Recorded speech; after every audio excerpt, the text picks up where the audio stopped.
Bwana Madobe alikuwa anakula hapa, akachukua gauni la bidada akatemea chakula alafu akakilamba tena. Bidada akamwambia unafanyaje kwenye gauni langu? Madobe akatoa $100 kama 10 hivi akampa, akamwambia kanunue jingine.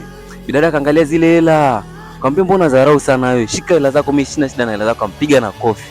Jamaa Madobe akanyanyuka pale mbio mbio akamwambia Gadi, mtoe huyu nje kabla haja lose appetite yangu. Bidada akamwambia wewe kwa nini unamsikiliza sana huyu? Jamaa akamwambia toka nje. Hii ni restaurant yangu na kila kitu hapa ni cha kwangu. Hivyo toka nje sasa hivi. Bidada akamwambia na utavipoteza hivi vyote kwa siku moja, in a single moment. Ghafla bidada pale anapata ugonjwa fulani, anadondoka pale pale, anapoteza fahamu. Madobe anaamua kumchukua na mpeleka hospitali, anakutana na nesi, anaanza kumwambia mimi sijamfanya chochote huyu, ni ghafla tu ameamua kudondoka yeye mwenyewe. Nesi kumbe anamjuaga, akamwambia huyu ana shida kubwa sana na nitakuwa upotea hapa, maana hata uwezi kumsaidia, ondoka na uondoke, usije kurudi tena. Jamaa kabaki kushangaa na kansa tena. Bidada kuja kushtuka hivi, anamshangaa Madobe, yuko anamwangalia. Madobe anamwambia nisamee, nimekuja kuomba msamaha, nisamee kwa nilichokifanya. Bidada akamwambia siwezi nikakusamee hata iweje.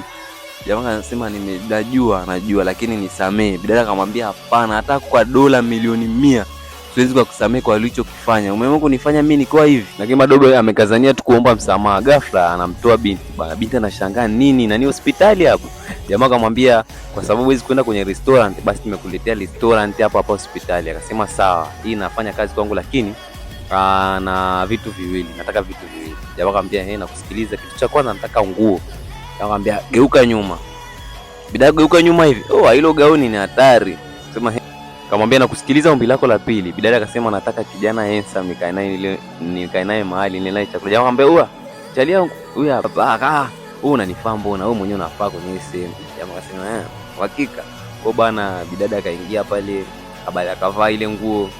Wakala moment moja nzuri sana pale, wakacheka nini, wakazoeana, wakafurahi.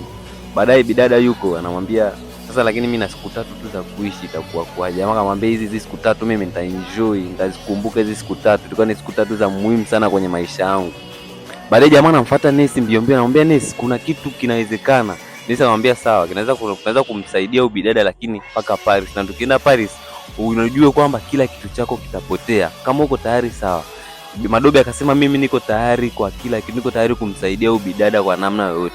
Kisha wakachukua ndege wakaenda Paris. Bidada anashtuka hivi, anaongeleshwa Kifaransa, anasema kumbe hata huko watu waliokufa nao kuna Kifaransa. Madobe anacheka na anamwambia mama haujafa bado, na leo ni siku ya 4 bado uko hai. Tulikuleta hapa Paris nimekuja kupata matibabu. Bidada alikuwa anashangaa pale. Anamwambia kwa lakini tukimaliza hapa nikipona nitaenda restaurant kula chakula. Jamaa anamwambia hamna tena restaurant. Sina tena restaurant. Bidada anasema nini? Sema hamna tena restaurant, lakini namshukuru tu Mungu ninaye wewe. Namshukuru sana Mungu kwa hilo swala. Kwa bwana wakamwa zao wapendane na maisha yaendelee.